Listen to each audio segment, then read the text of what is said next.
You know what? I'm just gonna come straight out to you guys. Mortal Kombat Aftermath,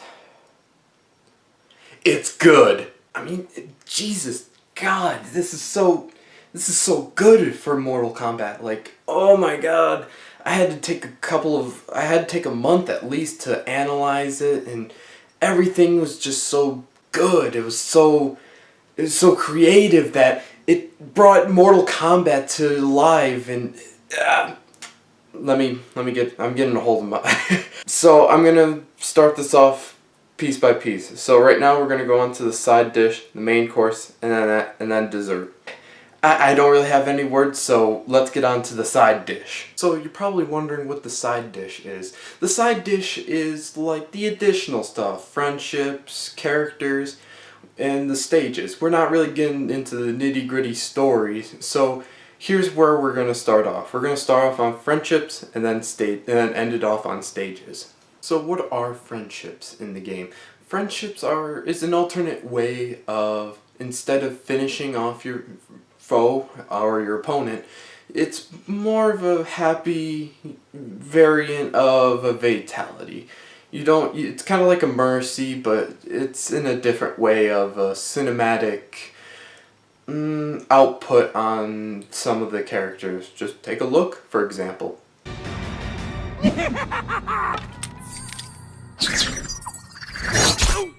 Hey! Come on, Bats! Friendship. The Joker wins. Flawless victory.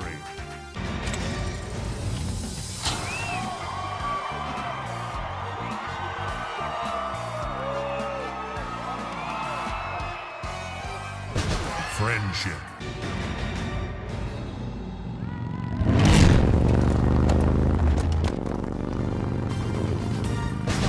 Friendship. The Terminator wins. Flawless victory. I feel like the Friendships is a good addition to Mortal Kombat. It feels very plain doing fatalities, brutalities, and it gets really boring after, I don't know, a few fatalities in and all that. I feel like Friendships is a good way of saying more than just a babality or animality. Friendships was a good idea, and I feel like it was a good choice as well. Now that we got Friendships out of the way, let's talk about the characters. Let's start off with Shiva.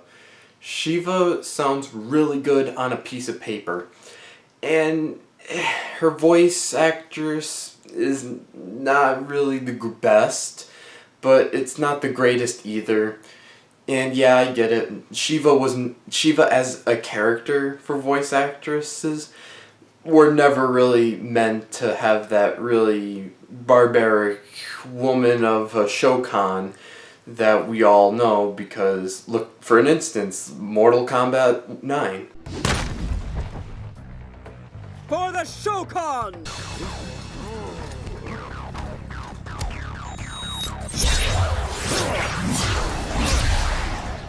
So you're Raiden's brother.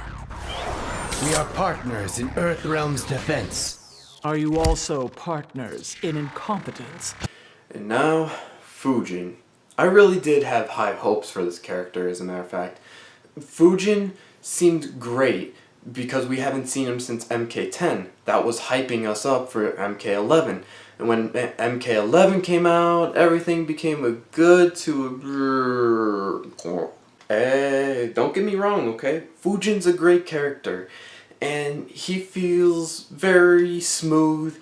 Everything about him is great. His movesets are alright, and I feel like that he's more of a collector with from what I call an instant combo, where once you pull off a move, it stays like that and does a ton of damage, even by just pulling off that one move. And now, the last guy is RoboCop. RoboCop seems very interesting, alright? I like the character. I think that all characters are great in their own way. But RoboCop feels way too slow.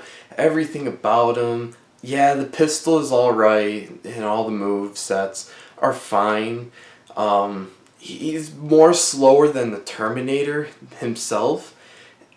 And I feel like that he is a good addition. I really like that they're expanding on their guest characters, but still, he's way too slow, and if they did give him a little bit of a speed boost, then I would consider him more up there in the rank. Now onto the new stages. They added 4 new stage maps, which was the Retrocade, the Deadpool, the Soul Chamber, and Kronika's Keep. And I feel like that they're both good and feel very classic. The stage fatalities as well for tournament, Deadpool, and the Shaolin, monastery trap. And it feels really great to add some of these. My only con about them is that they should have added a tiny bit more, but I feel like these will do for now.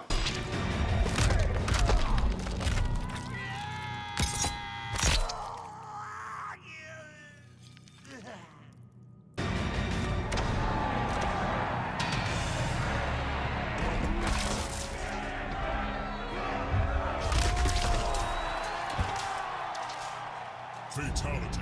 And now the main course, which is the story of Mortal Kombat Aftermath. Let us begin.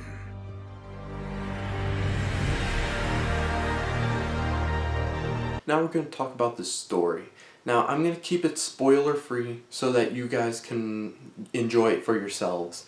But in the story of Mortal Kombat Aftermath, when Shang Tsung and Fujin came out of the portal, they were warning Liu Kang and Raiden to go back because without the crown you cannot reset time.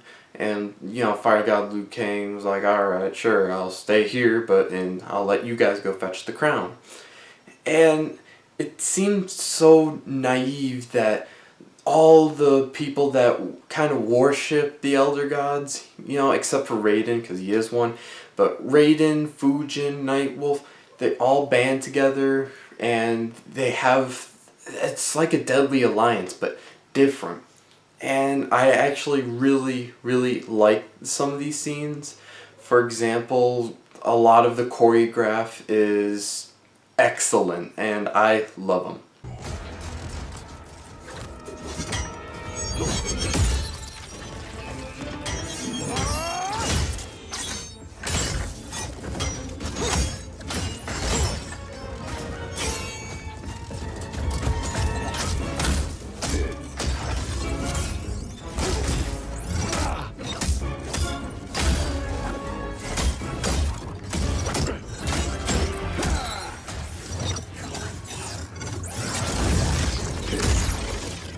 So here's my take on the story. I feel like that this is a great addition to the story because in the first chapter, the story didn't leave anybody very satisfied, and I wasn't really satisfied either, honestly. I didn't really like most of whatever was going on. And now, time for the last supper, the dessert. And it seems that in the end, I feel like that it is worth $40. Like, you get more than just 2 hours. It depends on what your play style is. If you want to complete the whole game, it might take you a little bit, but not more than just a second to finish most of the character choices. But I feel like it is a great $40. It brings everything together. It brings you 3 new characters. It brings you stage fatalities, stages, friendships. How do those chefs do it? It's more of like a mwah. But that is it for today, folks. I hope you like this video. Comment, share, like, and subscribe. And I wish everybody else to have a very safe day and always stay caring.